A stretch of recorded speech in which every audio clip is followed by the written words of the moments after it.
And we are back with another Black with No Cream podcast. New episode every single Wednesday and Sunday. I'm your host, Ben Haggerty, a.k.a. Ben Real Verse World. And today's special guest is Cyrus Ausar. Cyrus is an award-winning speaker, humanitarian, and suicide prevention expert. Cyrus travels the world empowering young kids to overcome their suffering and grow into greatness.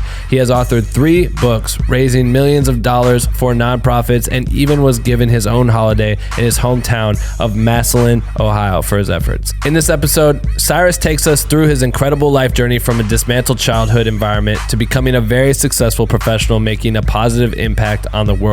We learn about his experience during childhood, overcoming a situation where his dad sold drugs, his mom struggled with drug addiction, and his older brother was incarcerated, all while taking the responsibility at a young age to take care of his younger brother. His journey across the country from Atlanta to LA with only a trunk full of possessions and $88. He questioned if he would even make it. He calls this journey a full trunk in faith. His struggle through homelessness for a year and a half while he wrote his own book and started building a speaking career, eventually making enough money to get his own place. And his vast experience traveling the world speaking to kids dealing with depression, abuse, and suicidal thoughts. Cyrus dives deep into drug abuse, family abuse, homelessness, and so many more eye-opening topics from a place of understanding and experience. I'm really excited for you guys to hear this episode today. But if this is your first time hearing this, you're probably wondering, what the fuck is Black with No Cream? Great question. Black with No Cream is the illest educational resource for content creators fueled by caffeine. Or at least I take my coffee black with no cream, but you can drink or not drink whatever caffeine you fuck with and still be a part of our community. We have thousands of members from all around the world working together by sharing content, asking for feedback, passing tips and tricks along to one another with the goal of pushing each other to become the best motherfucking content creators on earth. And you can join our private group if you want to by going to bwnc.com/join. We would love to fucking have you. Please join. All right, that's it. Enjoy the work week. Keep creating. Make sure to tune in every single Wednesday and Sunday for a new Black with No Cream podcast episode. Don't forget to follow us on Instagram at Black with No Cream. Subscribe to us on this YouTube channel. If you're listening on Apple and all that other stuff, Spotify, subscribe because we appreciate it. And share it with anyone that you think would find it helpful. Without further ado, I bring to you my episode with Cyrus Ausar and the most epic podcast intro ever created right motherfucking now.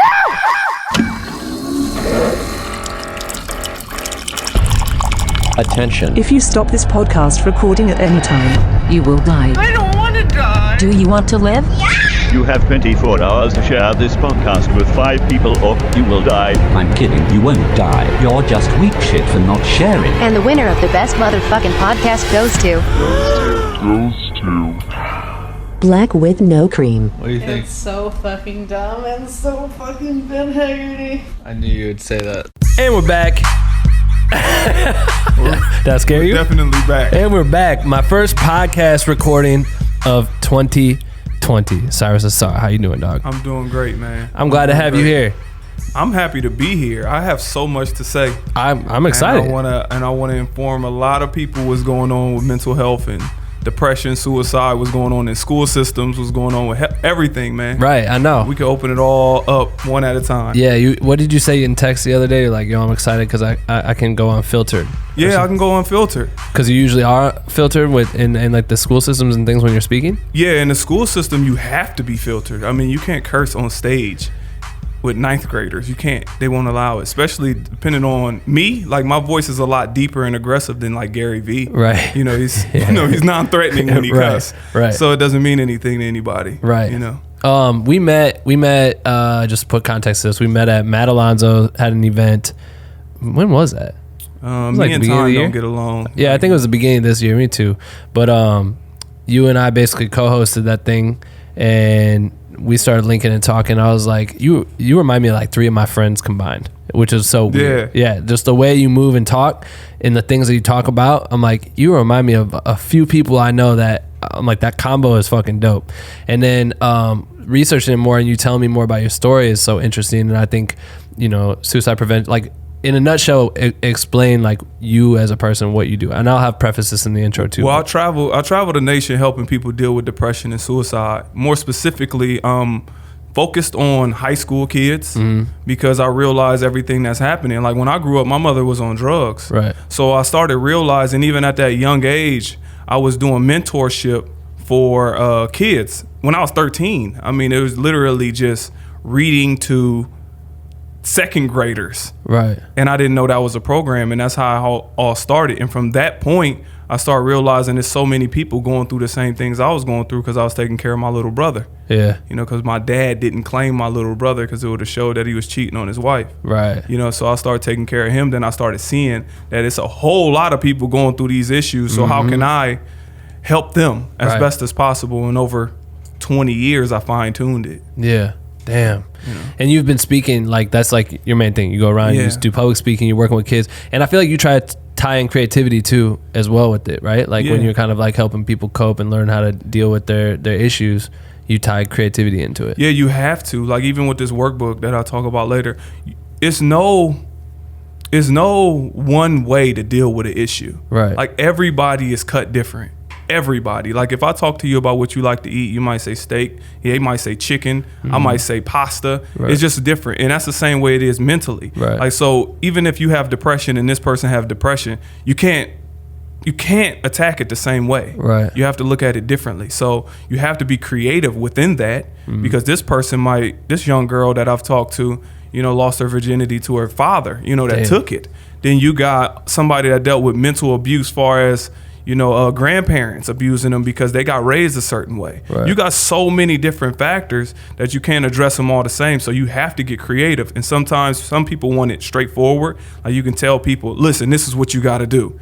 Some people want it roundabout. Some people want it sugar coated. Some people is like kind of indirect. It's so many different strategies you got to take to solve the same problem. That is, you have to be creative. There's no way to not be creative and get resolutions. Right. But I feel like in your path, you've just made crazy strides. Like, and I love to. Thank you for sending me your press kit, because I'm like, I love when people have a press kit. Yeah. Like, it just fucking throws all the facts in there and dials in. But it said something, you raised like over $6 million for nonprofits or something. Yeah. Like that's a ridiculous amount of money. Well, I started at 13. Yeah. You know what I mean? But beyond that, I started once I got to college, I was throwing to concerts. Like, you know, even MGK was on one of my shows. Really? And a lot of artists from Ohio. Oh yeah, right. You know, and I was giving that money to the Boys and Girls Club and all these, and that's how I got the humanitarian award, the youngest recipient.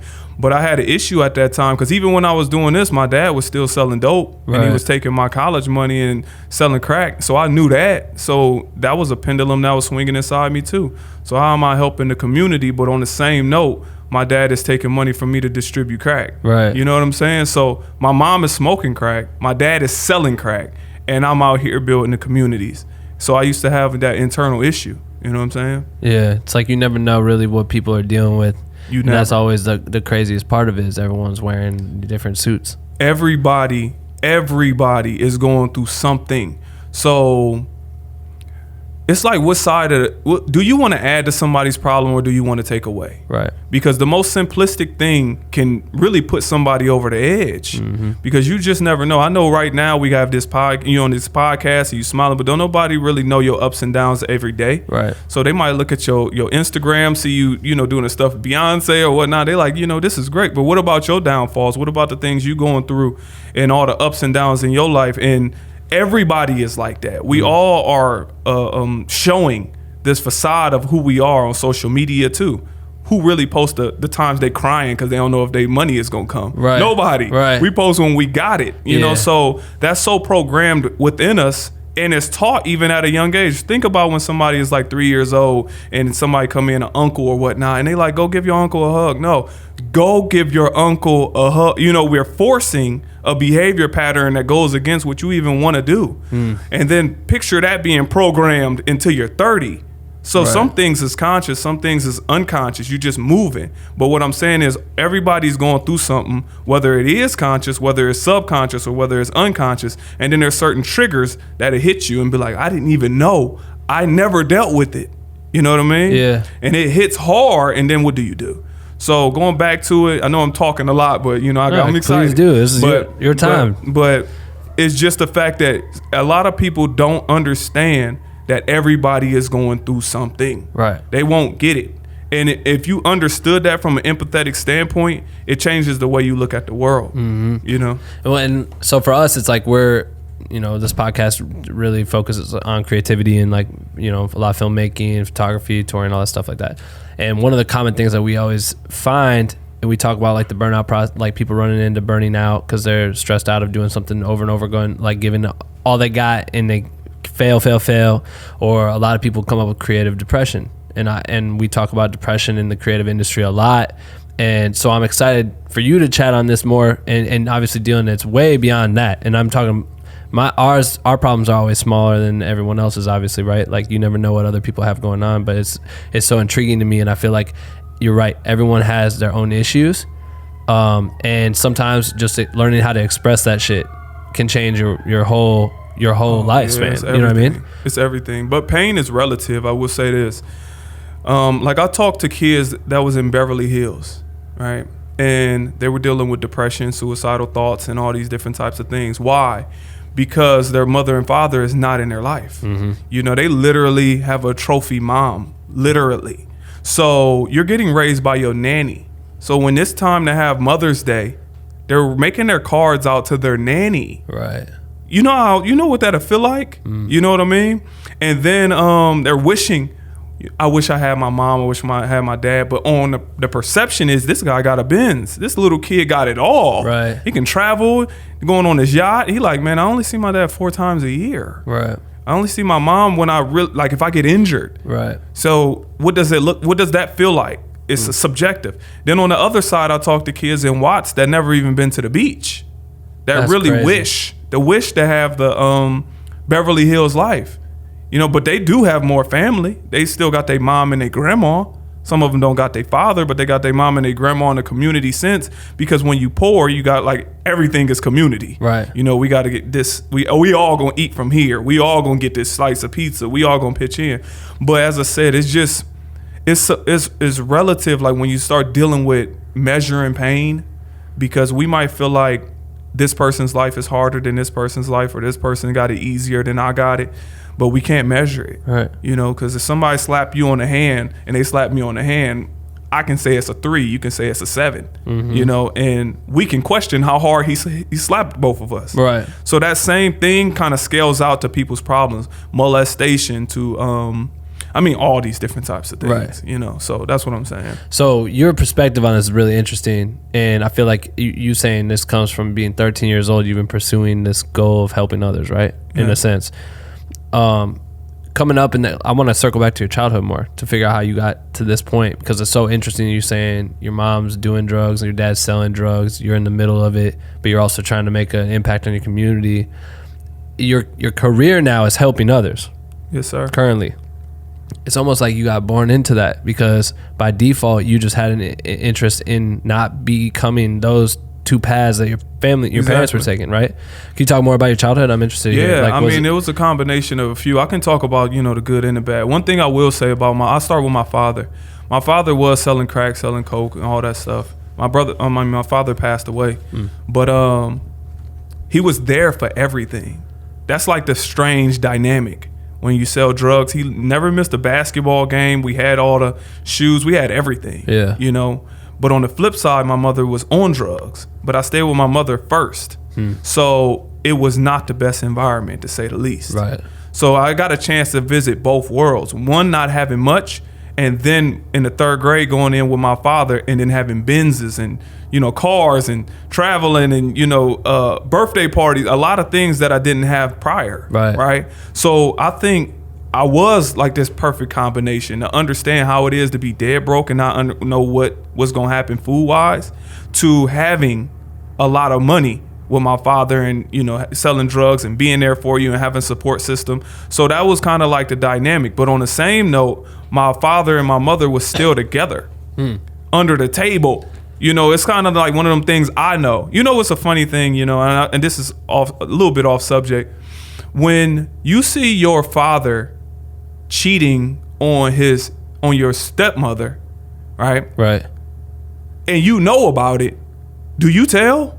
Fuck, I don't know. I always see those things happen in shows. No, you don't mention it. Then when I see my dad cheating on my stepmother and my mother with another woman, it's still like a guy code. But you know what that does traumatically to me when I'm getting older and I'm looking at women? Yeah, right. You know what I mean? I'm seeing 2 women watch one man do them a certain way, neither one of them complained. Damn. You know what I mean? So Yeah. just going back on the childhood. But my mother, she did the best she could with what she had because I understood the dynamic of her thought process. Like, Right. you know, she's seen her one of her sisters be raped and whatnot. Damn. So when you see those type of things, those traumatic things, it can build or destroy you. And I'm not saying it destroyed her, but I can say it took a chunk out of her. Of course. Because you can't see nothing like that and just everything is peaches and cream.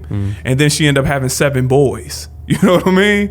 So that detachment from men bled on us, you know, at that young age. So with certain things you yearn for as a young man with your mother and you never receive it, you start trying to seek it in other women. And then when you don't get it, you kind of turn cold, you know? So that was a part of my childhood. And then what I started doing was taking care of my younger brother. That's what changed everything.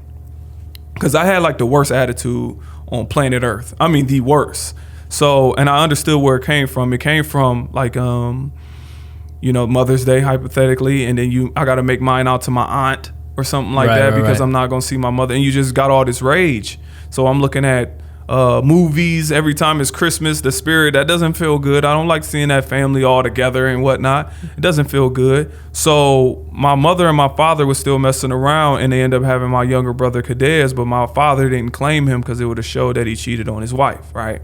So what happened is I started taking care of Cadez at this young age. At 13 is when it started. And I'm like, you kind of get robbed of your childhood when you're 13 taking care of a kid. Yeah, you became a dad at 13. Exactly. So at that point, that was like the defining moment, reading to him and teaching him things at 13. And I remember even having horrible grades. And I went to one of his parent-teacher conferences at like 15. I'm getting out of school, going to a parent-teacher conference. You know what type of maturity that forces you to have? I'm sitting there talking to the teachers.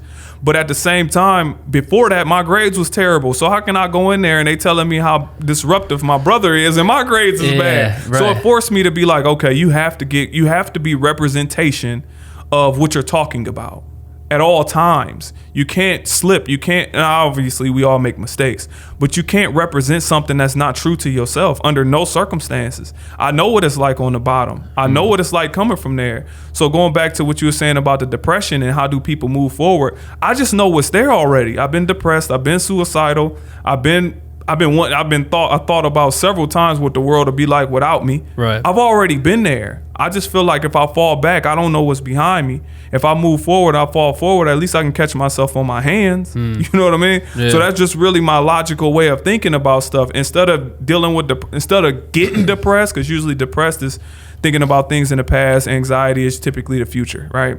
So that's really the breakdown of the two.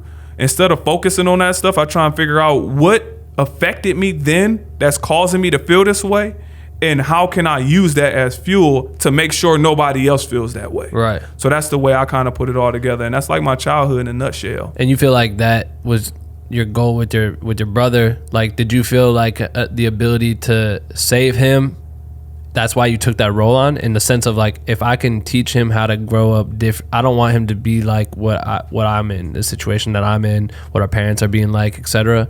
Like, I want to teach him to grow up to be a man that I would want to be. Well, it wasn't even that. That sounds great. I wish I can go tell people that. I don't know. No, it sounds great. It's how you took the reins. So like, you took the reins, was that survival of the fittest type shit? Like, you just got handed that and there was no one else to take care of him? Or you just adapted to becoming like father role? I adapted because my oldest brother was in prison. Okay. He was incarcerated. My second oldest brother was in the military. And honestly, although those sound like two totally different things, they don't feel different. They both gone. Right. You know? And then it was me.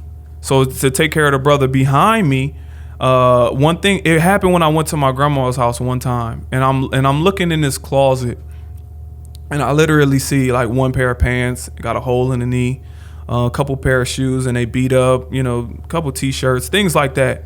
And I remember almost crying about it. I was just like, how do I have Jordans, all this stuff that my dad got me, and his other son is 7 minutes away with nothing? Right. You know, and my grandma tried her best. I will say this, I love my family, and I'm just using this as an example. I want to get this little disclaimer.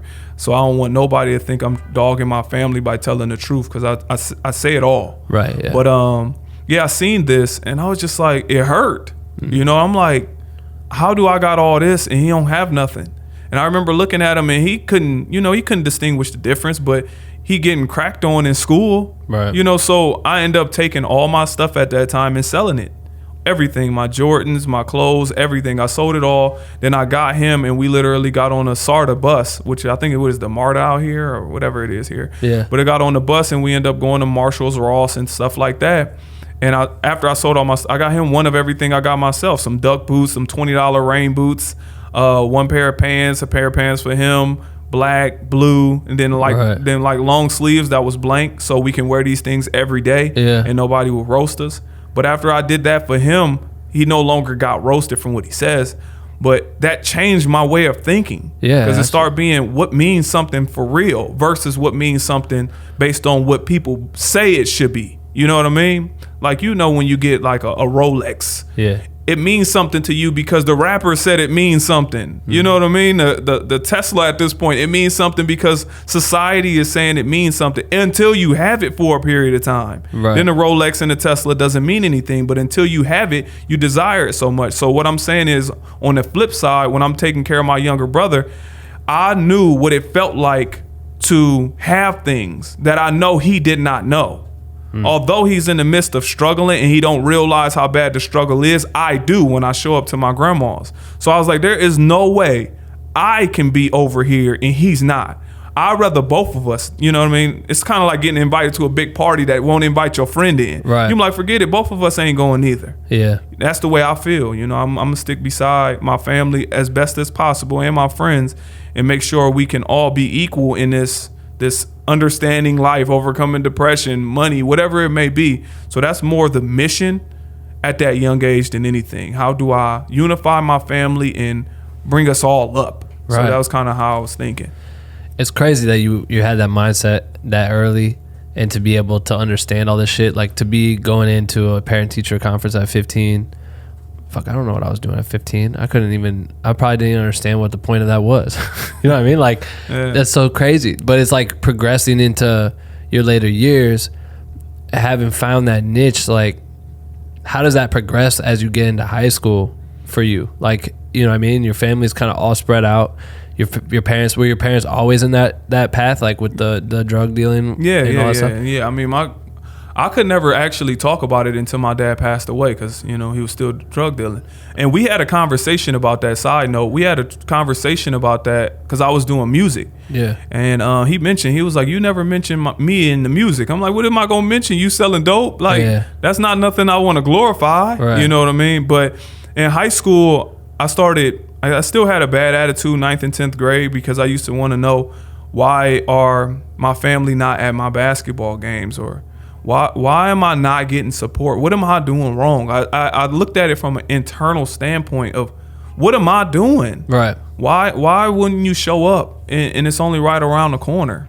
Why, if I'm doing everything right or perceptionally right or in my heart right, why can't I get rewarded? I just don't get it. You know, and all those whys I had to answer myself.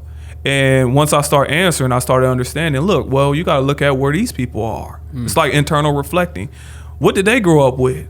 What happened with my grandma? How did my grandma teach them?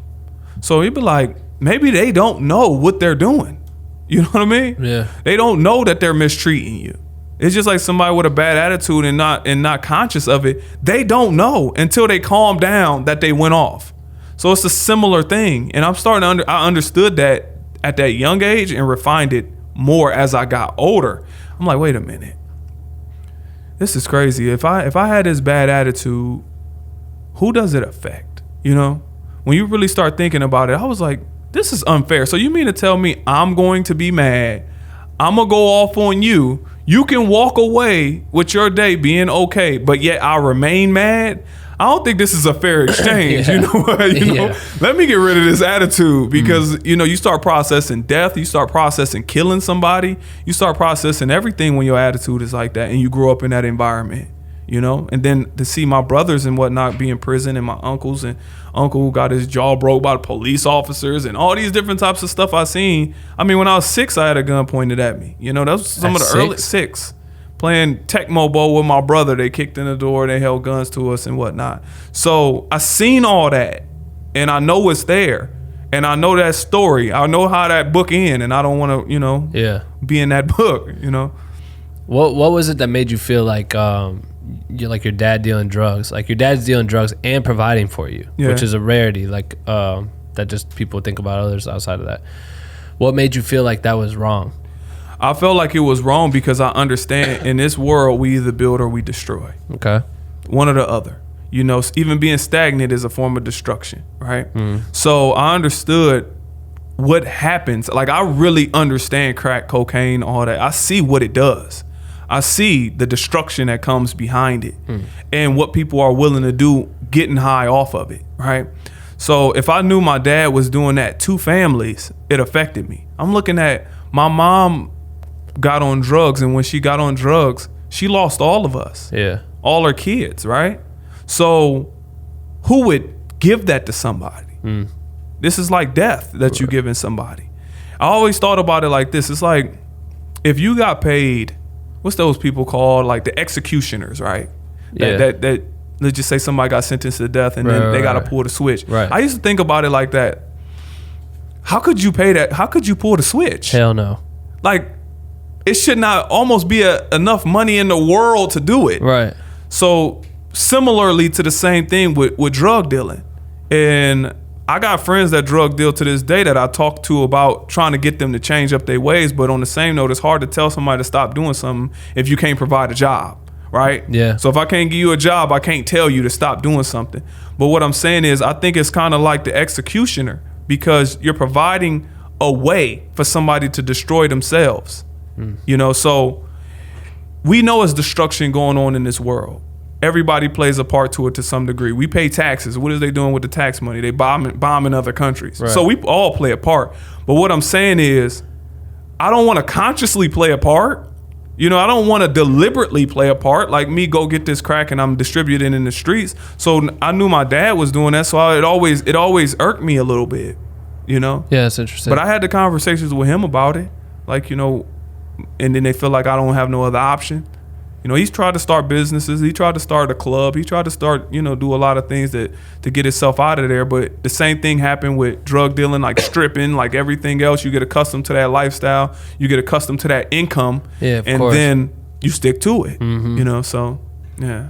So as you progress, how did you decide, like, where you wanted to take yourself as building a career? You know what I mean? As all these, it's so crazy. And I love talking to fucking people that public speak, man. Because I just did my first public speaking event not too long ago. Shit was tight. I was terrified. But what I love about people, I've interviewed my homie Travis Lloyd. He grew up in foster care and speaks to a lot of foster care kids and grew up in that shit. Johnny Bosher, he has a nonprofit in Chicago for suicide prevention. Hope for a Day. Have you ever heard of that? He was on here early. And I just think this is such good shit to be able to put in here because it's things people don't talk about. Don't put on a public platform because they're afraid that it's going to like be too sensitive for people and all this stuff. Yeah. And it doesn't typically generate good numbers. Right. Because it's something deep. Nobody want to talk about, like, let me tell you, when I speak, I'm speaking about depression, suicide, etc. And I got this point where people can ask questions. And I still get a ton of questions, 10, 15 questions afterwards or even more. There's times I've answered a question for 30 minutes. But the follow-up in the emails. Oh, yeah, that's where they get real, huh? Yeah, because it's like, I got molested by my father. Yeah. What? You get what I'm saying? Or the abuse and the mentality of what has happened to them and how they're trying to bounce back from it. They're like, thank God somebody is willing to open up about what they went through that I can relate to. Because I thought I was the only one. Right. Because as I said, I'm showing this facade of who I am. At the same time, everybody else showing their facade too. Right. So we're all walking around with this mask on and nobody's being, I don't want to say nobody's being real. That's the wrong word to use, but we're not showing our true selves and that's hard to connect. Let me say it like this. When we do stuff like this podcast or like I public speak or whatnot, and we see a lot of public speakers, typically we react to rewards, right?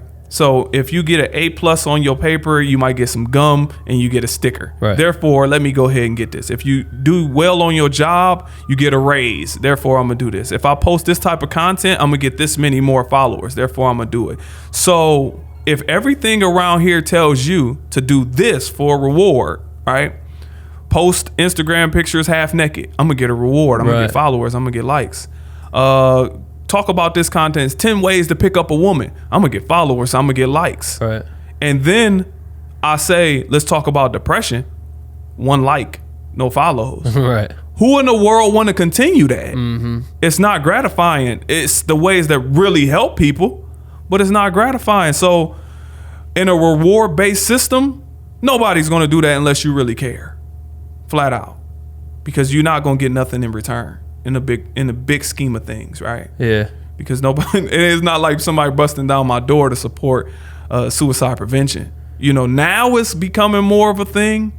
Now it's becoming more of a, we need to talk more about mental health, but it's still one of those things that's kind of swept under the rug. Yeah. The way funds is being disseminated and all, man, it gets so deep, man. I can talk about it all. Like, well, and the tough part about it is like, someone's problem could be such a simple fix, but it gets so deep for them and they hold it in by themselves, and it's impossible for them to find the solution in that point. And that's when most suicides happen. Mm-hmm. Because they're sitting here like, oh my God, it's the worst thing that's ever happened to me in my life. No one will understand. No one will get me, blah, blah, blah. And then it's done. And then when you realize what it was after the fact, you know, it's through conversation. It's like, oh, we could have fixed this. Like my cousin died of suicide when I was really young, and it was the hardest thing to process because it was like, well, what the fuck was wrong? Like, why didn't we fix this? Yeah, how come we couldn't have fixed this? You know what I mean? And and I think that's the part that everyone needs to be able to find people that they can open up to, or find resources that they can touch base on, because it's like, you know, that the phone number exists. We heard it with Logic. You know what I mean? Like the number exists, but a lot of people are afraid to do it because they're embarrassed. You know what I mean? They're afraid to open up because they believe no one understands or has been at their level of disappointment in their life, or feeling like they're in a corner, right? It's true. Plus, even the phone number, it's a solid outlet. But the way you reach people through history is relatability. Like, think about your favorite artists. It's because you relate to them. You know, a style of doing videography, because you can relate to the shot or relate to the movie or whatever the case is. I might be over my head talking about that. But, you know, music, I know you like the artist you relate to or feel, right? So even with a number is some form of detachment. It's like, you know, should I call this number because I'm feeling like it, you know? But when you talk about from a relatability standpoint, like me going in there or you opening up or this person, anybody being a true form of themselves, you start to get deep. You start to resonate with a certain energy. It's like how can I say it? It's like when somebody look at your video, it inspired them to do videos. Right. It's like you being the truest form of yourself is the way that you help. It's just we get away from it. I know it sounds kind of deep and cliche or whatever the case is. I know it's challenging for me to really put it in the most words possible or the best words possible, but it's being true to yourself in the purest form. What is that? It's about finding your path. How do you do that? You know, obviously I got this book for it, but how do you find your path? You start looking at what means something to you. And I give this example. How do you get from Ohio to Los Angeles if I never gave you a map, right? Okay. What you'll do is walk west. That's it. All I know is I can walk west. The more you walk west, the closer you're going to get to California. You might end up in Seattle, but you're still closer than you was in Ohio. That's the same analogy for mental health and all these things. Do you know a solution? No, we all don't know the underlying solution. Is it supposed to be this medicine? Possibly. Is it supposed to be working out? Possibly. Is it supposed to be vitamin B? Possibly. It's so many variables that can go into what's going on with you that the only thing you can do is walk west. Get closer to your solution, even when it's something that you want to do, whether somebody want to do videography or editing or whatever the case is. You don't know if you want to do it until you try it and realize if it's for you or not. So they always ask, how do you move forward? You just keep jumping into stuff, and over time you refine it. So you asked earlier if I like this is a lifetime mission type thing, and music was initially the mission. I was trying to do music, Yeah, but I was wanna hear using more. that as a platform to help people. You know, it's still the same desires, but not the same, you know, way of going about it. What kind of music were you doing? I was doing hip hop. Like, it's similar to, I was like the street version of J. Cole. Okay. You know what I mean? It was Yeah. like J. Cole. See, this is gonna sound like I'm gassing myself, but it sounds like a mixture of like the J. Cole from like a Tupac perspective. Right. You get what I'm saying? Yeah. So I wasn't cursing or nothing like that, but it was hard because Right. I'm talking about, you know, guns being held to my head and brother doing time in prison and whatnot. So, but from like, you know, J. Cole, more storytell, more Yeah. feel. So it's kind of like that, you know. So that was how I was And when did you my start music. doing that? I started doing music when I was like maybe 14. I was just trying to be like my older brother. His rap name, he still rap. We did a song not too long ago. Really? Yeah. So his rap name is Scientific. His name is Michael. And I just wanted to be like him. I was, you know, trying to follow up in his footsteps. So I wanted to do music to just feel like I can have a part of my older brother. Right. You know what I mean? So So you start rapping. You're 14. You're growing up. And how long did you do music for? I stopped maybe about 6-7 years ago, roughly. Right. So you were doing it for a while. Yeah.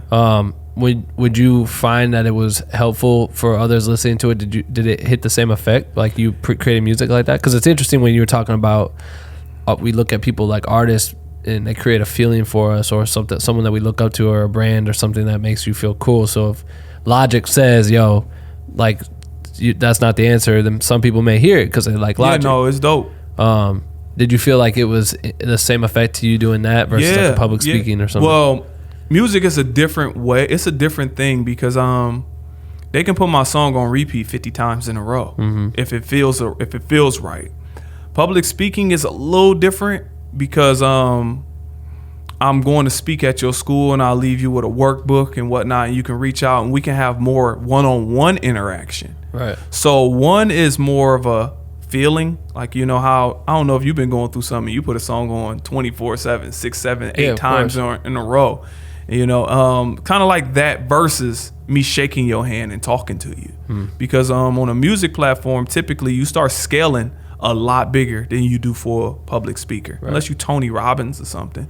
But as a music, you start scaling because even when I started it, next thing you know, it's like 8 people in the audience. You know, then it's 10 people. Next thing you know, it's 80. Yeah. Next thing you know, it's 200. And you don't get the time to have a lot of one-on-one time per se with these people. They just want to download your music. From a public speaking standpoint, you get a lot more questions and it's a lot more engagement. And a lot of my YouTube is responding to questions. So it's a little bit different on the engagement side because when I'm speaking, I'm representing a problem specifically more or less than a feeling. Right. You know, if I said that right. No, yeah, that makes sense. So you were doing shows? Yeah.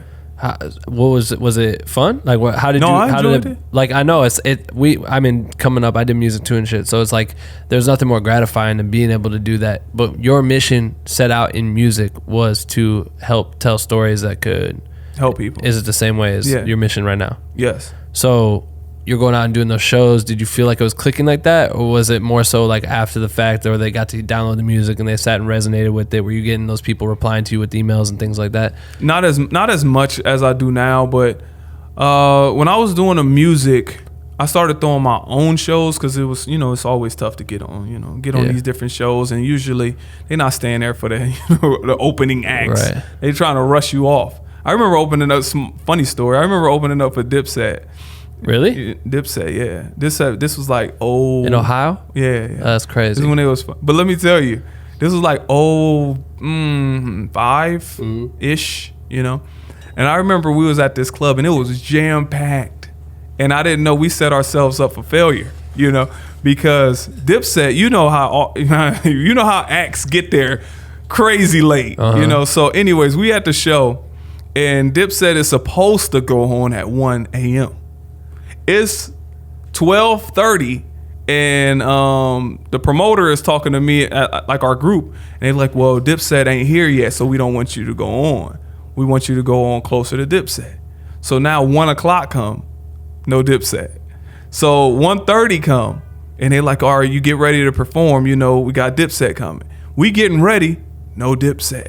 right? You So got now it. It it's was your 2 show. o'clock. No, it's 2 a.m. now. What time do the bars close? Man, this is Cleveland at this time. It maybe 3. I don't know. Okay, word. If they followed the rules in the first place. Yeah, true. But anyways, it's like 3 a.m. No, it's like 2 a.m. now. And they like, we on Dipset ain't coming, right?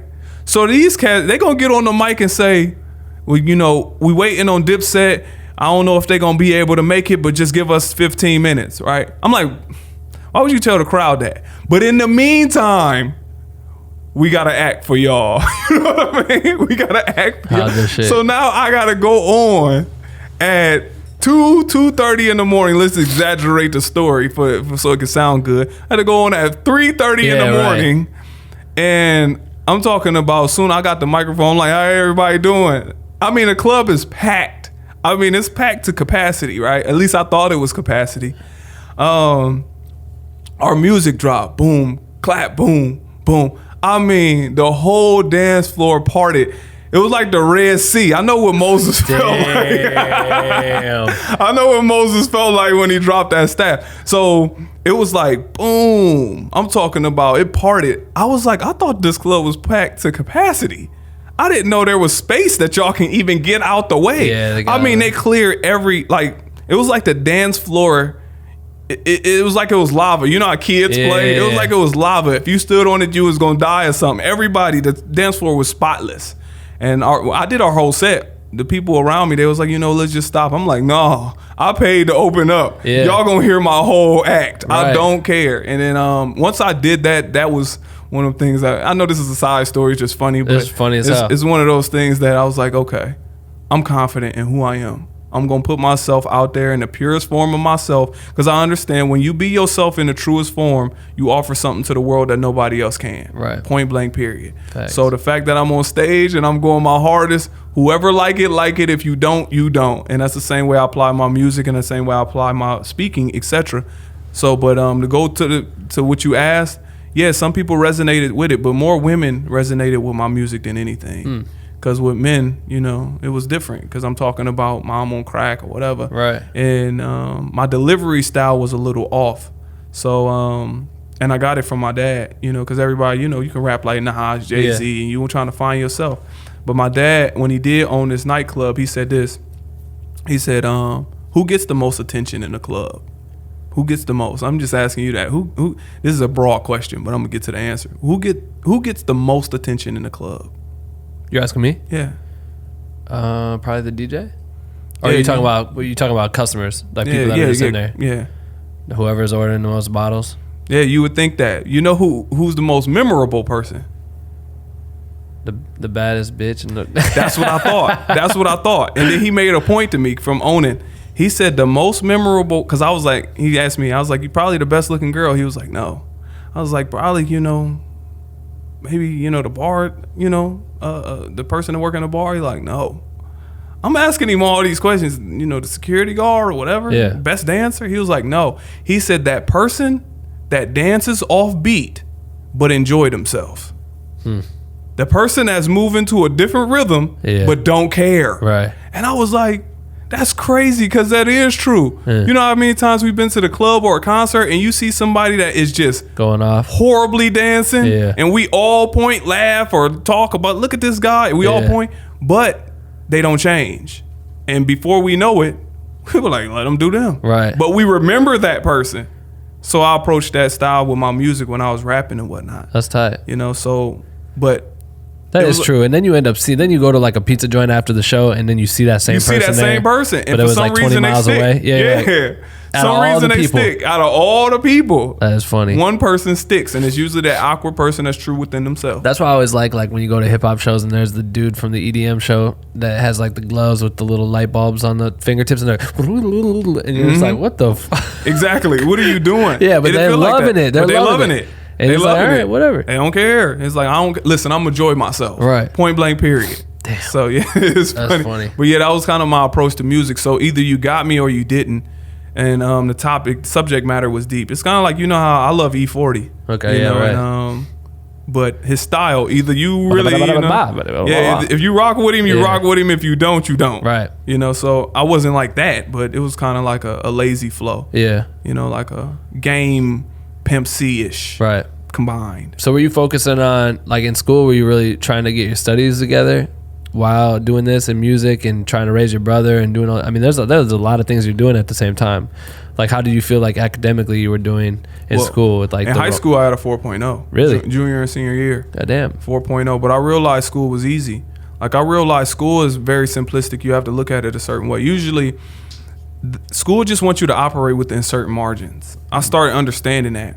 So when you take a test, typically once you read the first paragraph, you don't really got to read the rest of the book. You can skim it and get the highlighter. And majority of the time, it's a lot of definitions. So what I started doing was paying attention to the patterns of teachers. Like, what type of teacher are you? Are you a vocabulary teacher that we really got to go through all the vocabulary? Are you a memorization teacher? Are you one of those teachers that really teach and you don't really follow the book and I got to pay attention to what you're saying? So I really started understanding the style of teaching and then responding to the style. So I know, I don't know, I guess it was kind of an act of brilliance. Now that I'm thinking about it now that you brought it to me. But I really just will understand, okay, this teacher is more of a vocabulary-based teacher. I'm going to get my flashcards, and I ain't about to pay attention to nothing they saying. Let me just study my flashcards while I'm in here. Right. That's it. Yeah. I'm not about to sit here and they're not talking about nothing. The test is going to be vocabulary. Right. You know what I mean? And then it might be somebody else that's all book.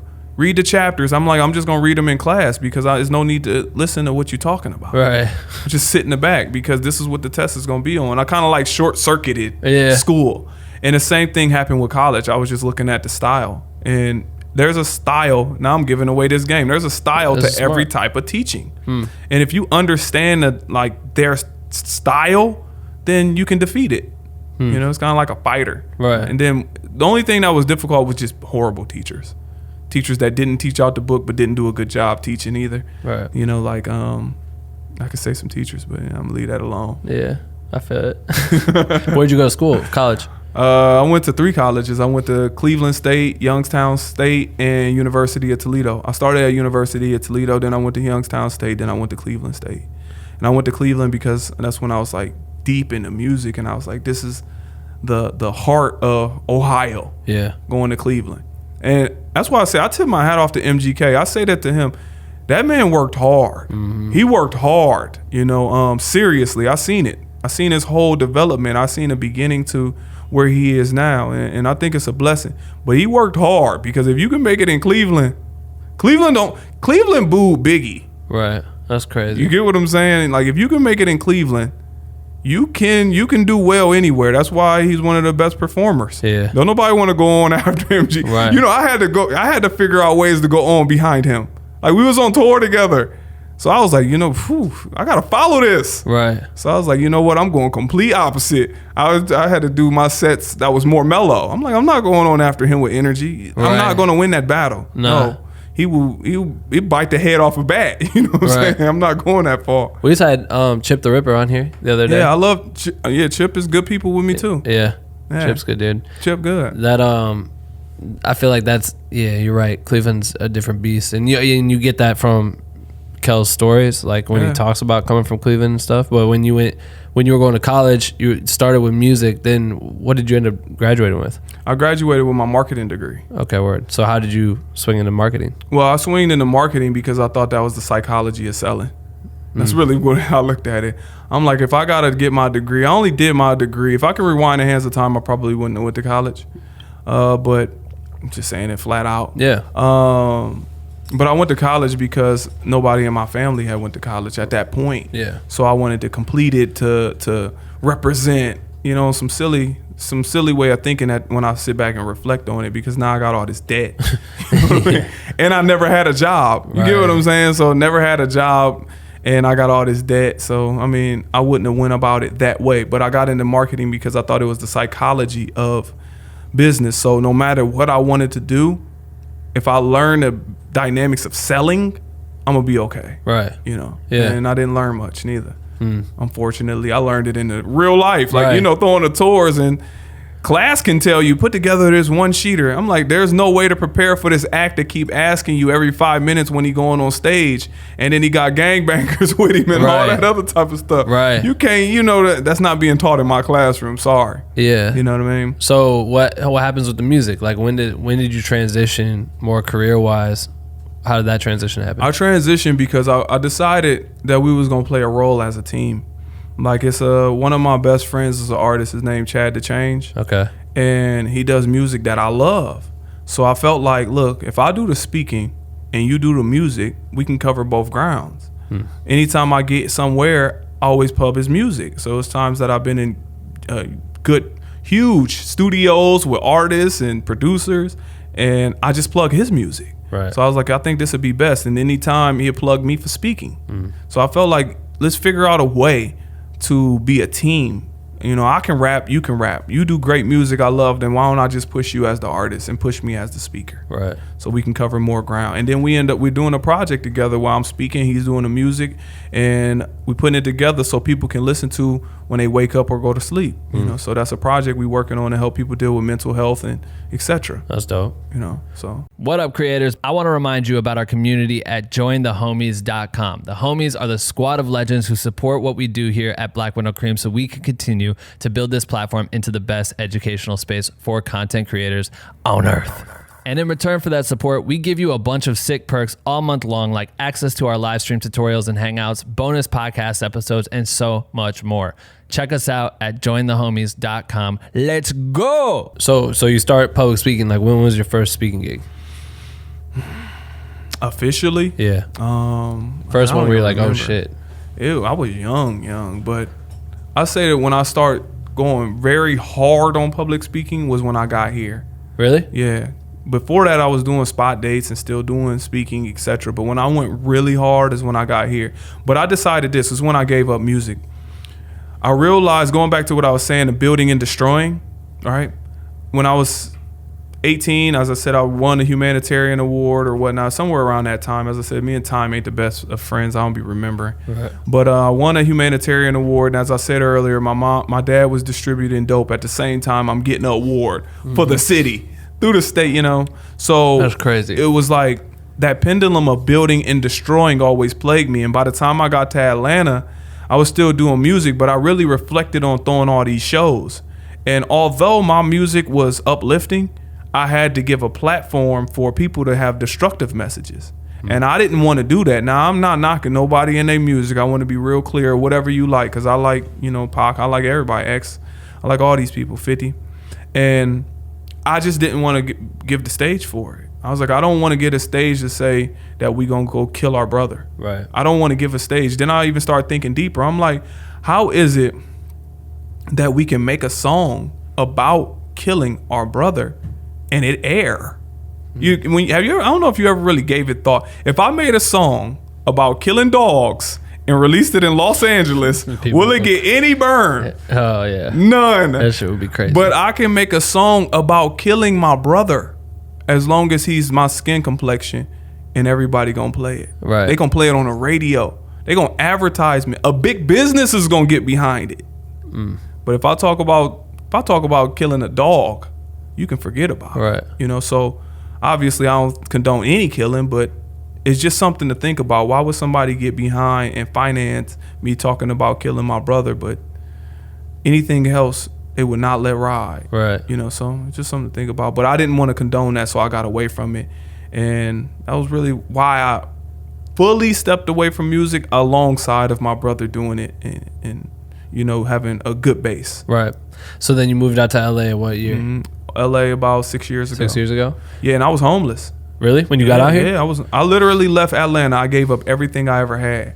Not every, but everything that I had, to a point that I literally left with a full trunk. I call my journey a full trunk in faith. A full trunk in faith. That was my journey. I left with $88. Damn. $88. I didn't know how I was gonna get to Los Angeles. Yeah, how the fuck did you get there? Yeah, ain't it crazy? I left with, I tell this story when I'm on stage, but I left with $88, and the first place that I went was Dallas, Texas. On my way getting there, I told you about taking care of my younger brother.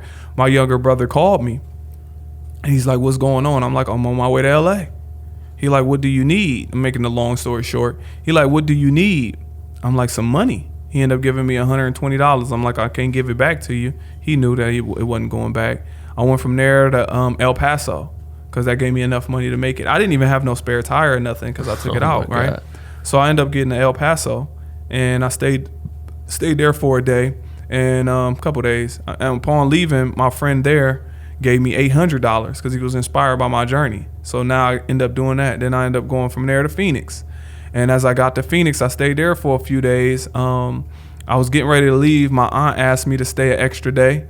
I stayed an extra day. I woke up with a flat tire, and I was like, oh my God. I was thankful. I was going to leave, but I would have been in the middle of the desert with a flat tire. Yeah, that's terrible. And no spare. I took it out to put clothes and stuff like that, right? And it's not like somebody is going to be in a rush to pull over and help you. Right. Not there, right. you know? So I was like, thank God. You know, so I ended up driving to the closest Just Tires, and literally the dude was from my area and gave me a tire for free from Ohio in Phoenix.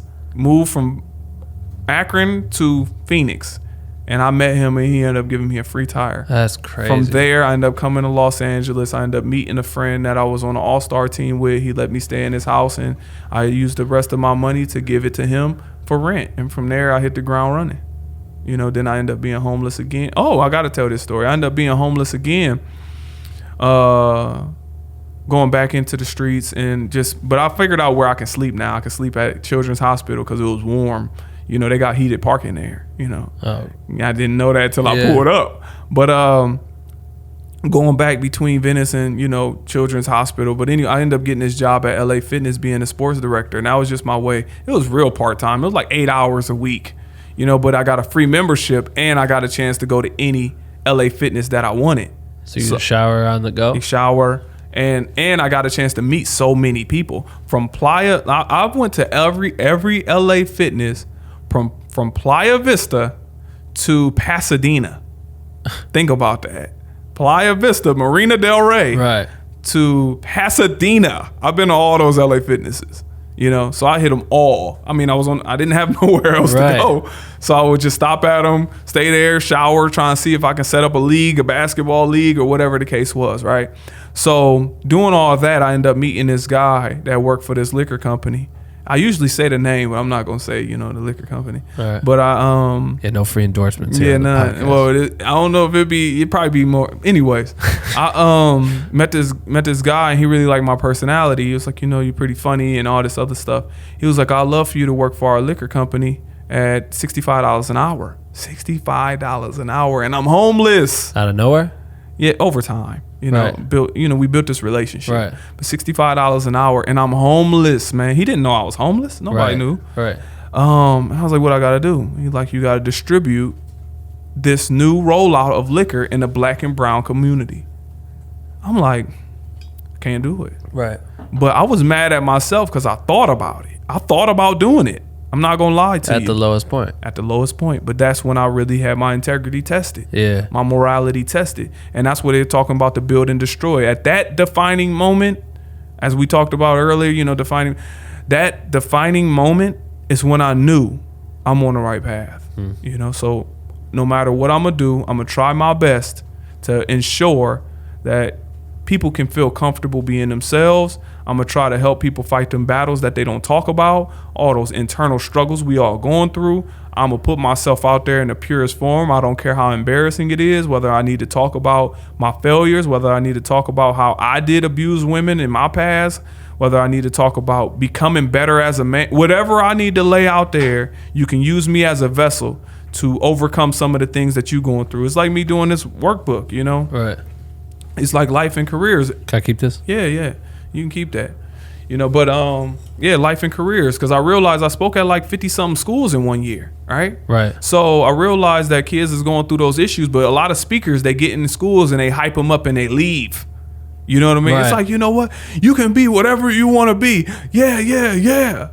Bye. Yeah, all right, you know, are y'all paying me? Yeah, exactly. All right, then I get with y'all. Kids is like, yeah. Then day 3, they come back down. Kind of like, you know, the gym is not as packed right now as it was January 1st. Right. But they start coming down. So I was like, yo, not only do we help people mentally, but let's give them somewhere that we can direct. Right. This understanding, obviously creating a wise way. Plug a wiseway.com. Yeah. I was interview on that. professionals. Yep. And use use this testimony to inspire children. What's the YouTube channel? Act, Think, Live Wise. Yes, sir. YouTube.com/Act, Think, Live Wise. Yeah. Go check that out. Yeah, so and we interview professionals and use those testimonies to inspire children. But I figured, how do I make that connect? So I help them understand themselves with this, and then connect it to a career. We interview you. Yeah. So if a kid want to get into film, I think they should learn from you, not a guidance counselor that got 700 students, right? So, and that's just part of it. But this also help everybody. It's not just students, but everybody been ordering this. Right. So, what were some of the roadblocks as you get into it? I mean, you deal with that. You made the choice not to take the $65 an hour. The roadblocks? Yeah, like what's the hurdle you have to jump in to finally make it? Because that changed your mind shift to be like, this is who I'm going to be. I'm going to open myself up. But then what do you do next? Like, how do you get off the streets? Oh, what I did was, it was a couple things. I spoke everywhere for free. Yeah. Everywhere. So you had already been public speaking, but now you're homeless. I'm homeless. So then how do you start getting, like, are you just going around networking, trying to build with people that you can go talk to? So what happens is, as you start speaking for free so many places, I started working with YBA, which is Youth Business Alliance. So many nonprofits. I don't want to name them all, but so many nonprofits, I was just like, forget it. Let me speak for free. And what happens is, you start building rapport and they start recommending you. You know what? You should go speak at this school, and they'll pay you $200, $150, $100. So I was like, all right, I'll just do it all. So I was just speaking nonstop. And then I got up every morning. I would wake up at about 6 o'clock. I was parking in North Hollywood at this time. North Hollywood. Parking your car to sleep in it. Yeah. Right. This parking area in North Hollywood, I don't even want to give it up because people still be parking there. Yeah, it's a good spot. I don't want to bring no attention to it. Right. But I was parking there, and I would get up every morning and I would go straight to Panera Bread.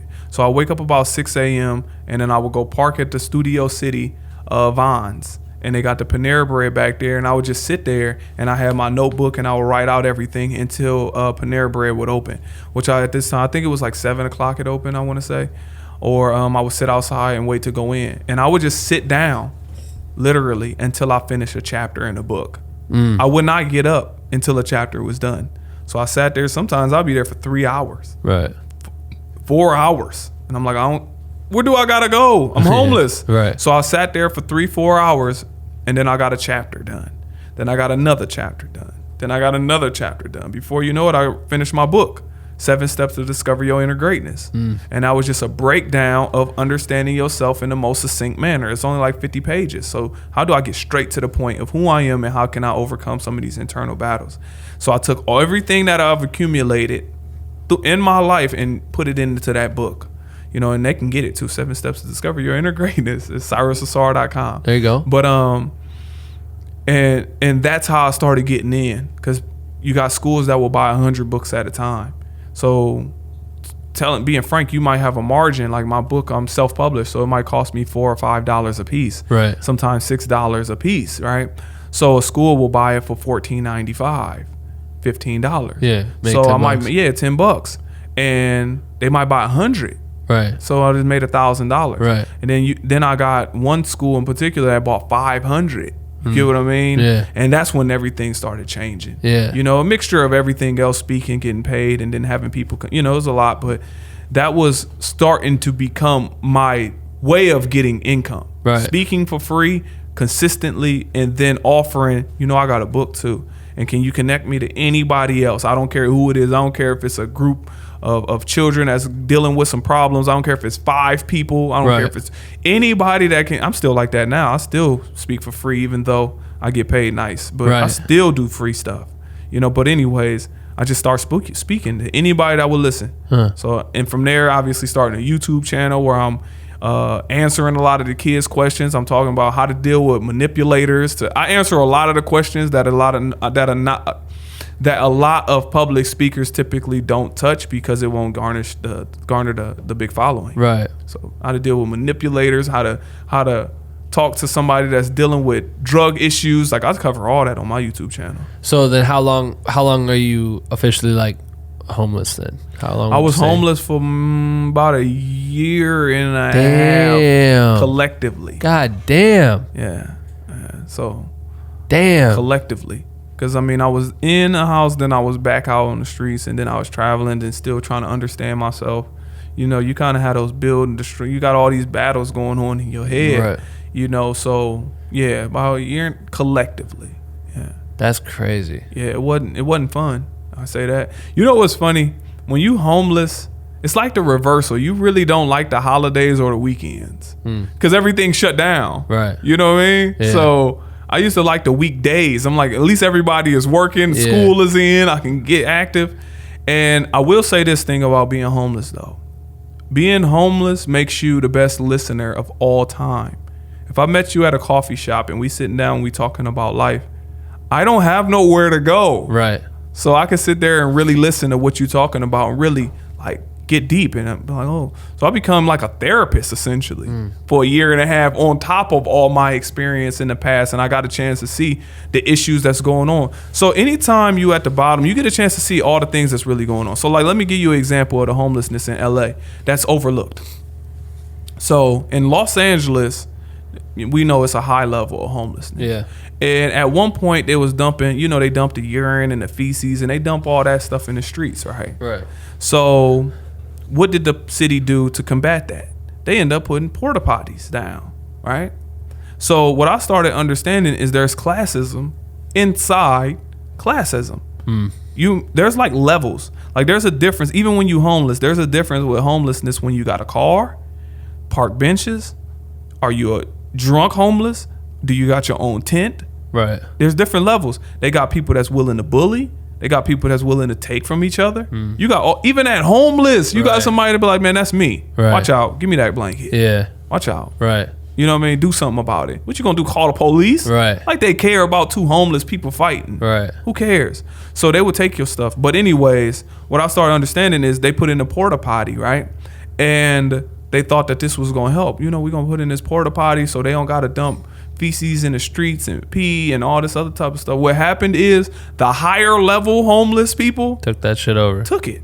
And now y'all gotta pay $1 to use this. Right. Same thing happened with homeless shelters. And this is little known information. You gotta be you had to live homeless to really understand what I'm telling you right now.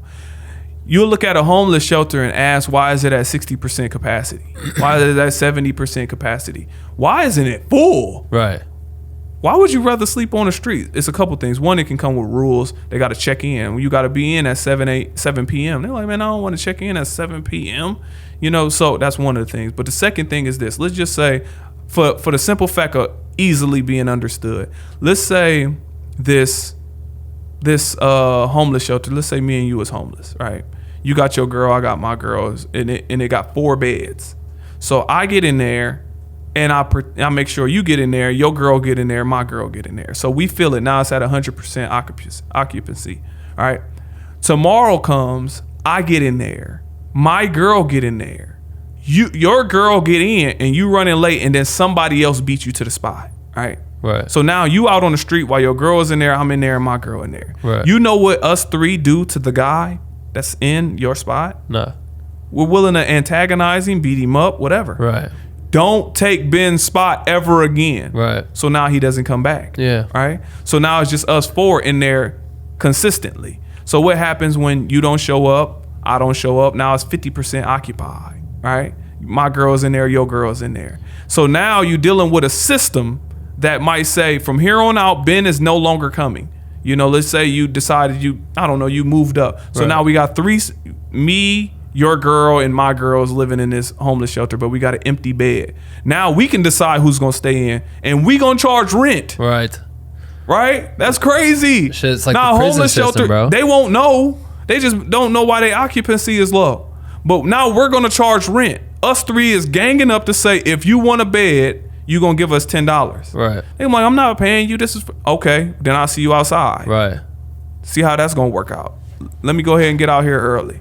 See how that's going. See if you come here again and get this bed. You get what I'm saying? But being on that level is how you understand it. So the fact that I was on that level across the board, drugs, alcohol, prison system, homelessness, I have a pretty vast understanding of what people was going through Right. and how they can get through it. Man, It's a crazy crash course, huh? Yeah, I mean, I said it as quick as possible. Right, but goddamn. Yeah, and it's like that all the way around the board. It's like that with drugs. It's like that, you know, because you get put in a position where you really don't have. It's not what people think. Let me give you a street version, right? You know how you'll read a story and it'd be like 30-year-old rapes 88-year-old woman. Now, that sound crazy, right? You're like, yeah, dang, you gonna rape a 88-year-old woman? What the heck is wrong with you? Like, now let me put it in context. Rape is rape and it's messed up, but let me give you some context to it. All right. What happens when her grandson owes that man $250,000? Right. And he's trying to get him. He's like, I can't find him. You know what? The first person I catch in your family, I'm doing something to. Right. I don't care who it is. Yeah. I caught your grandma. How can I abuse your grandma in the worst way to bring you out of hiding? Right. I'll rape her. Right. So he raped his grandma, and then next thing you know, the story is, man rapes grandma when he did. Don't get it twisted. Yeah. But contextually, is not really what it was. No. It was the fact that he was trying to pull somebody out of hiding that owed him some bread or did something to somebody in his family. And when that comes down to it, they willing to go as far. I know people that they willing to do something to some kids, man. They don't care. Yeah, it's fucking crazy, bro. But that's the mind state. So I'm saying that to say I don't want to get into that neither. I don't want to be a part of that violence. I know I'm not willing to go as far as some people is willing to go, willing to, kidnap a kid. I'm not willing to do nothing like that. So what is best for me to stay completely away from it because I fully understand it. So I try and get that game to young kids too. I'm like, listen, you may not be willing to go as far as somebody, when you're getting in his life. So you might want to stop playing. Stop playing, and then it goes to drugs. How you might think, how is there new crackheads? You know what I'm saying? How is there new heroin addicts? And then you start understanding the dynamics of that. When you got a woman that might show up, and there's plenty of people that's hooked on coke and putting coke in blunts, and then that might lead to this. And then off some women, they might come over. A woman is really trying to get some drugs. Then, the dude horny that night. He wants some head. He might want this. And then that's how the transition can happen. You know what? Just try it a little bit. They're like, man, I ain't trying that. Right. Try it a little bit. You know what? You try this, and then we can have this crazy night. And then who's selling drugs? It ain't like the dude that was selling drugs was ever a ladies' man. You know what I'm saying? Some of them are, but you're not really a ladies' man, and you meeting a woman that's desperate that you always wanted to have sex with too. So come on, man, you willing to do whatever she asking you to do to have sex with her, and then next thing you know, you turned out. That person is on drugs. So it's a lot of dynamics that I understand. Even back in the day in the 80s, 70s when they was freebasing. And a lot of freebasers turned into crackheads. Mm-hmm. So freebasing pretty much smoking crack anyways. They just called it something else.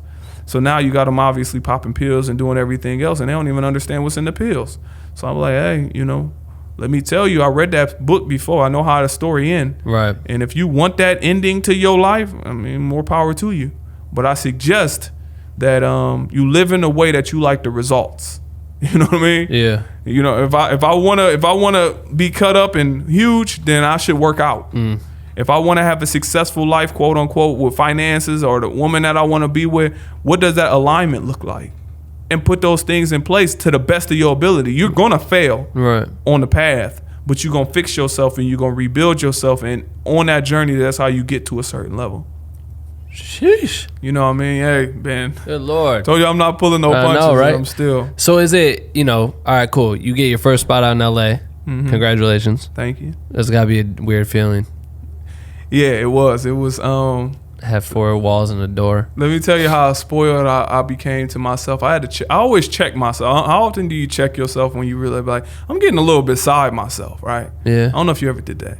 But I do it all the time, where I really self-reflect. Like every Sunday, I have a strong self-reflection about myself and figure out how can I be better than I was last week or better than I was yesterday, every day. And I remember being in the car, and when you sleeping in the car, like your legs, you wake up with your legs numb because they like this. Right. You sitting down and your legs is like this. So I had to start putting a box up under me to straighten my legs, right? So I end up getting in my house, and I'm sleeping on the carpet. And I remember at least it was warm. I was under this myth that LA is always warm. Lie. Right. So I'm laying on the floor and my back start hurting. And then I remember getting an air mattress. And then when you roll on the air mattress, it sound like scrunching and all this other type of stuff. And I remember like, man, I hate this everybody. Let me get my bed, Yeah. I hate this bed. Let me get an elevated platform. And that's when I check myself. I'm like, man, how are you ungrateful for being on this air mattress, and you was just in your car with a box under your feet, just being appreciative for a warm day. Right.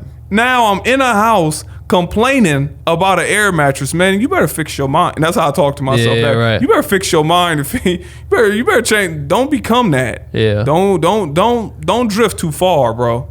Realize who you are and what you come from, and stay grounded. You check yourself real hard. I check myself hard.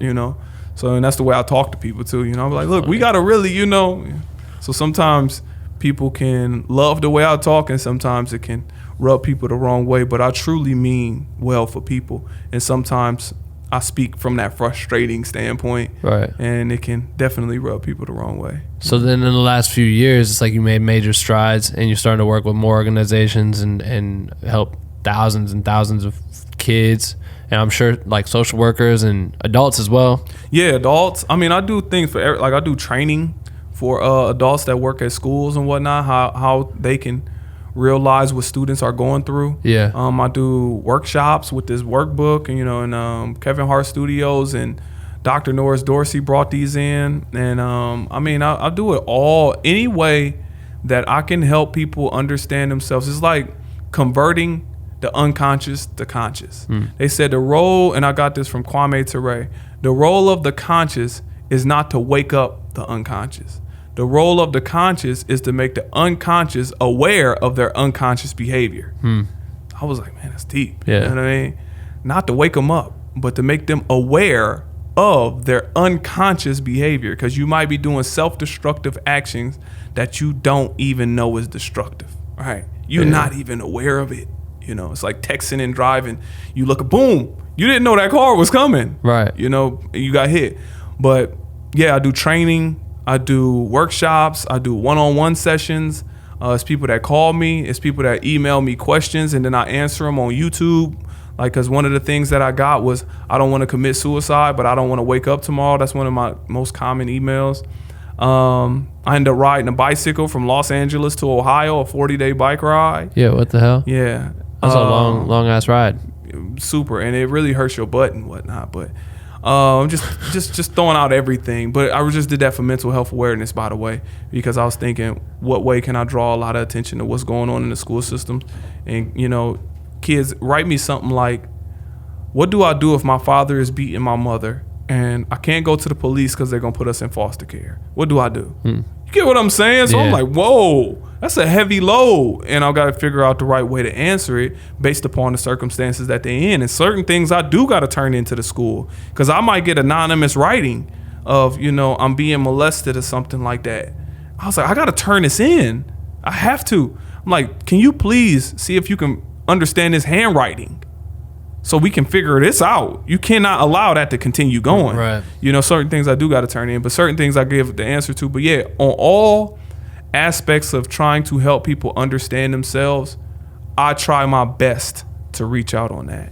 Whether it is doing a speech and it's 800 to 1,500 students, or whether it's a classroom of 3, it doesn't matter. Whether it's a one-on-one session, we end up talking about stuff, and you might tell me, man, this is what's going on with Black with No Cream. I'm just, it's mental. Like, mentally it's hard, and I'll reassure you how great you are through helping you understand. Look, man, you came from Iowa. Right.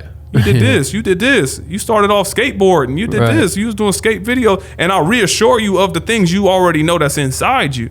And once you get a firm understanding of that, you're like, wait a minute, I am pretty great. Right.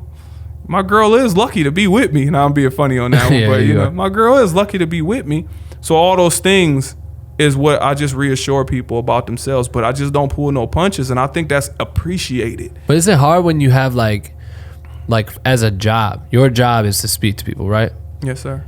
There's so many times where you get anonymous messages, emails, etc., where you're just on the clock of life, but you're not, like, I could email you tomorrow about my problem, you'd have to sit here and have this how the fuck do I answer this shit? And you're spending 3 hours trying to draft up an email or whatever, or going back and forth with somebody, and that's not like you're making money for it. So it's like, how do you find the balance to strive through that, where there's so many times or occurrences where someone's reaching out and you might obviously not getting paid for it, because it's like the weirdest part, but then you go into a speaking engagement that would pay you for it, or well, it's kind of compartmentalized. Let me give an example. If somebody write an email about, I'm having a hard time, well, my dad is treating my sister better than me because she lives with him, I get stuff like that. I stay with my mom, she stays with her mom, and my dad still lives with them.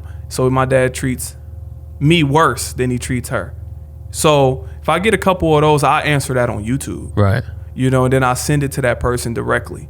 And I'm like, share this with the people you think, resonate with them. Right. Majority of the time when they reply, I try to answer those things through YouTube. Mm-hmm. So with those questions, dealing with habitual manipulators, how to deal with people that, envy you, how to deal with somebody that, how to control your emotions, how to control your attitude or your anger. I deal with a lot of those things through YouTube. Now, if it becomes very specific, like let me give you an example. When I get certain emails, I will do a one-on-one session. Sometimes it'd be free. Like I do 30 minutes or an hour. And unfortunately, I do have to charge when you asking for 10 sessions. Right. 15 sessions. I just have to. Yeah, it's like a counselor. So that's how I do. I kind of compartmentalize. Yeah, I knew what you meant. It's like compartmentalizing. You look at each issue and you address it. Like, okay. It's just like somebody coming to you. It's like, because it's my field, I've been doing it for so long. It's like when I come to you and I tell you what I want. Well, I want this type of video. I want to shoot it. I want to do this. You can almost add up the budget. You're like, okay, you want this. That's about $4,500. Right. The way you can piece it together, or the way you can compartmentalize. Okay, that'd probably take me about 45 minutes. Right. Okay, you asking for that. That's about 15 sessions. You got to, I'm sorry, you have to pay this for what you asking. Right. Similar to the same thing. So for me, it's like, what issue are they bringing to me, and how severe is it? Because sometimes I might say, we got to recommend you for you got to get a psychologist. Let me recommend you to somebody else, and let me send you that way. And since I got a relationship with them, I talked to them about giving you a first couple of free sessions. Right. Let me really help you that way. Right. Sometimes it is YouTube. Sometimes it is recommend me to speak at your school. I'll come to your school, and then I can talk to your class, and then I can give you some one-on-one time after that. Right. So it varies depending upon location, subject matter, what they're talking about. It's no one way, so that's what I'm saying. Are you traveling all the time? Pretty much. Yeah, I'll go back to Ohio. Coming up, we went to Barcelona. Damn. I travel. So in LA, you just did an event that had like how many people? 24,000 kids. 24,000 kids. Yeah. Talk about that. STEM event. It was which is science, technology, engineering, math, right? And that's pretty much the wave of what's coming on right now. What we did was serve as the centerpiece, because I got a chance to talk to the people that's running it, which was MWC and YOMO. Youth Mobile is YOMO. And I asked them, I said, do you have anything to address the mental parts of what kids are going through before they choose a career? Now, we got NASA here, we got Microsoft here, we got some great companies here.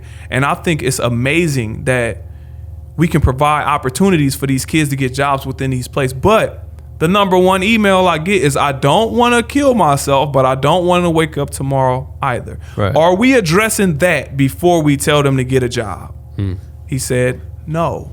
I said, sounds like we need to address that. So what happened is I became the centerpiece of it.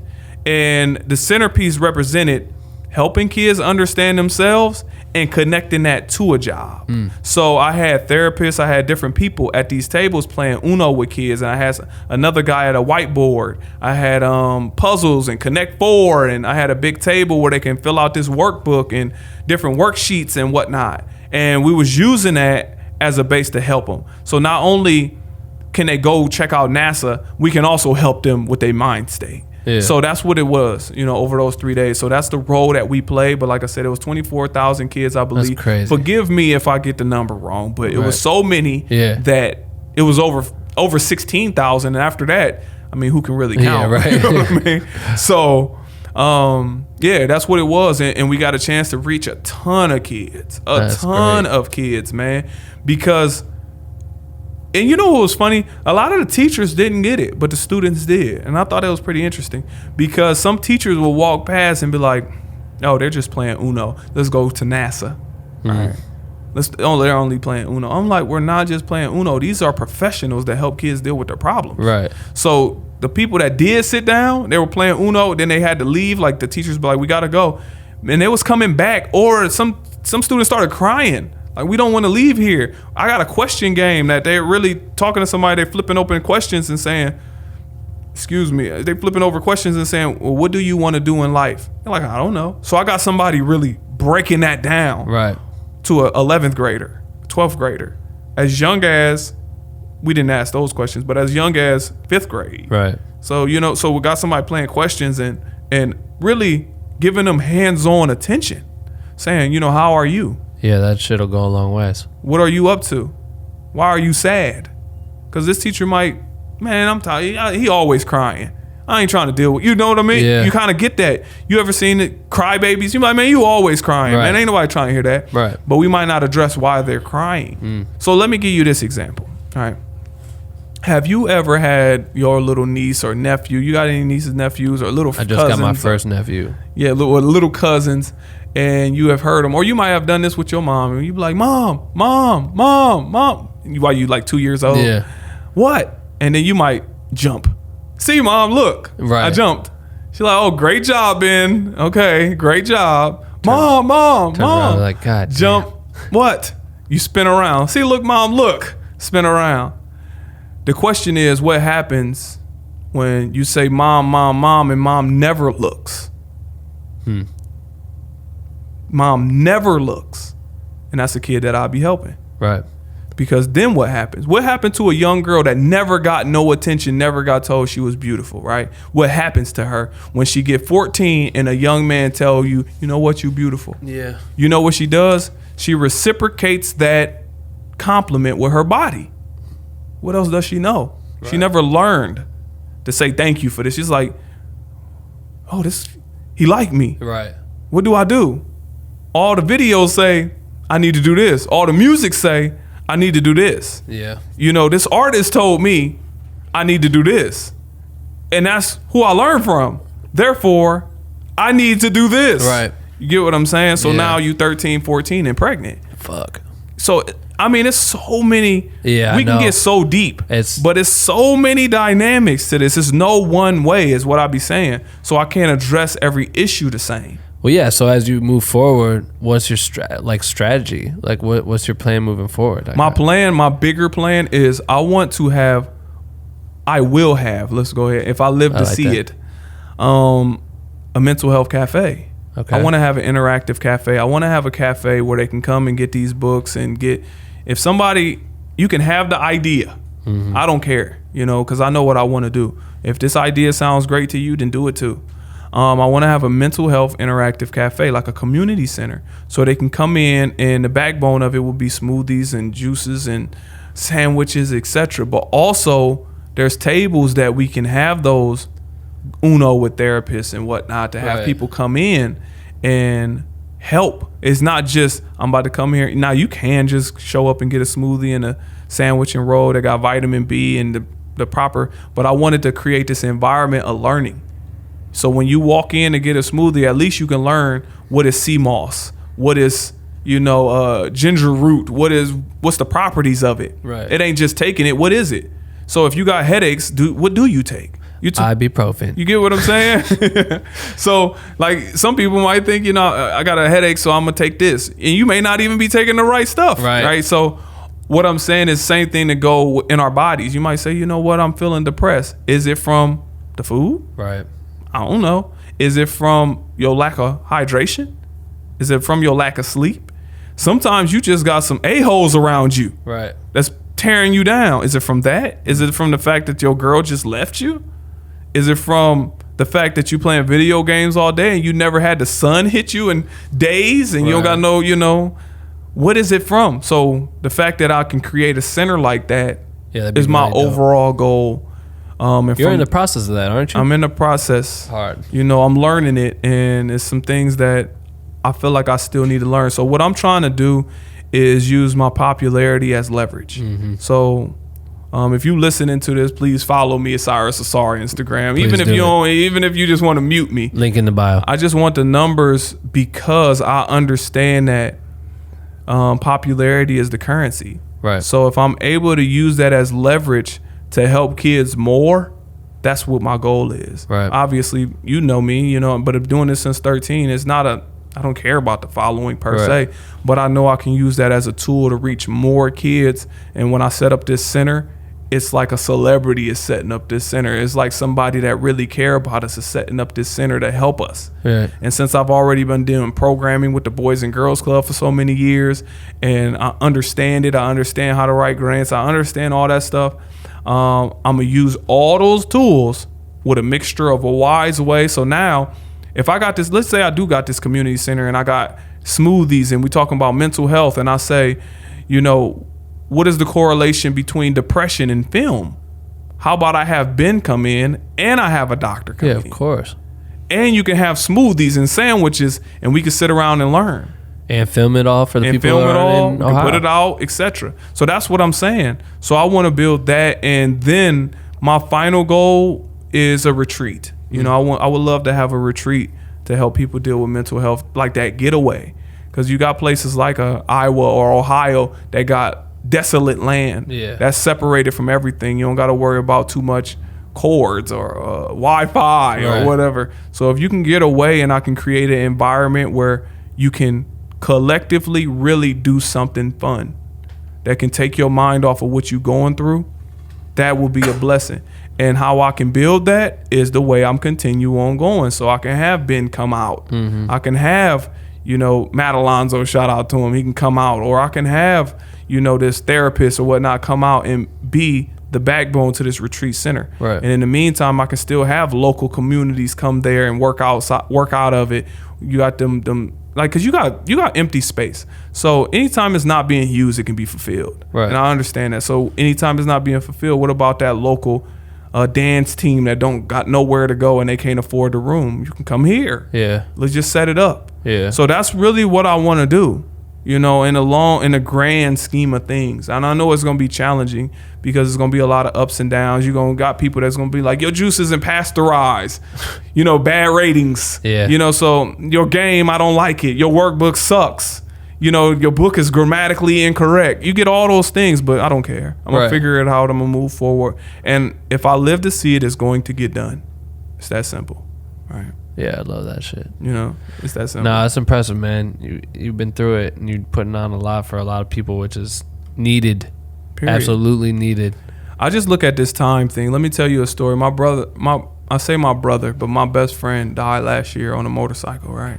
Yeah. And I've been knowing him since the 3rd grade. Damn. He was somebody I talk to regularly. And I tell this story too to a few people here and there because it means a lot to me. And it means a lot to, hopefully people can listen to this and get something out of it. Best friend from the 3rd grade, we talk once a week. One of them people, they confused us, same size, etc. Share clothes like a brother.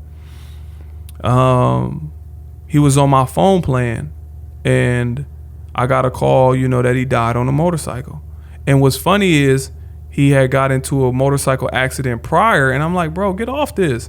It's not the fact that you can't ride, it's the fact that people don't pay attention no more. Yeah. Like they're texting, and when they swerve over, it's a fender bender in the car. You're out of here. Yeah, right. So anyways, he got back on the bicycle, and he didn't tell any of us, any of his closest friends, because he knew we would have took it, you know. Anyways, he passed away on a motorcycle. His name is Jeffrey Ford. He passed away on a motorcycle, and I end up going back to Atlanta to be with his family, and I end up getting my phone back from him, right? And the phone was cracked, but I still know the passcode or whatever. But anyways, I got a chance to see all his text messages, right? So he was on his way to go visit a girl.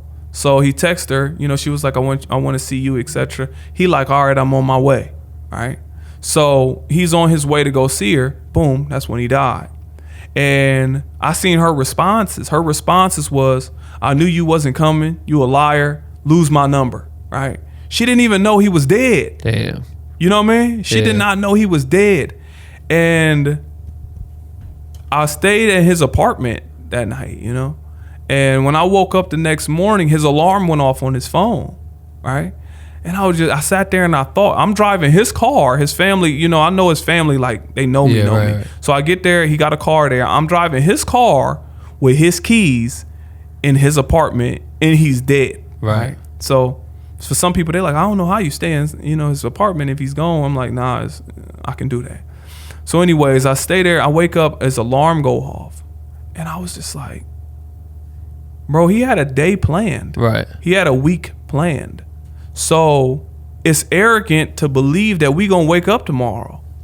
It's arrogant for you to sit back and say, you know what, this is what I'm gonna do next Friday. How you know you gonna see it? You don't know that. Right. I feel every day, you know what, I'm gonna wake up tomorrow and I'm gonna do this. I don't know if I'm gonna see it. So if I don't know I'm gonna see tomorrow, what should I do with my time? I should try my best to maximize it. How do I represent myself in the purest form and get that to the world? So whether I am doing film, like some of your, you know, the viewers, how do you represent yourself to the purest form? I'm not saying you got to step completely away from making your money, because I know in film you have to do that. You got to take some projects you don't really want to do to pay your bills. I'm not telling nobody not to do that. I'm saying, how do you represent yourself in the purest form? For real. And you give that to the world, because you just don't know who is going to inspire how many. Because Muhammad Ali inspired me, you know, and it ain't like I ever met him. It was just he was being himself on a boxing platform. Boxing was a tool to let his message get out, right? So you never know if you are that person that inspires some. You know how many people you've inspired? You, Ben. You know how many people you inspired by creating this platform and talking to people? Now, you're not going to get all the praise. Right. You're going to get a few people here and there that's going to say, Ben, thank you. You know what, this really inspired me. But everybody is going to reach way more people than you think. It's like every one time you're going to get acknowledgement, it's like 30 people know. Right. You know what I'm saying? So the fact that you created this with your friend and everything, this is a part that's not going nowhere. Yeah. It's your stamp, and it's a purest form of you. You could have just said, you know what, I'm about to just keep shooting for Beyonce and still keep trying to move up in that corporate ladder per se, and just go after that bag. Because now that I did this stuff with Beyonce, I can get pretty much any gig, especially with an artist who's going to turn you down now for a tour. Nobody. Right. So you could have put together your press kit and just sent that out, but you created Black with No Cream. Yeah. Why? Why would you do that? Why would you step away? Because it's something that means a little bit more to you. You don't even got to tell me that. I know, because who would do that? Right. You know what I mean? So that it's clearly something that means a little bit more to you. And that's what I'm saying to people in general.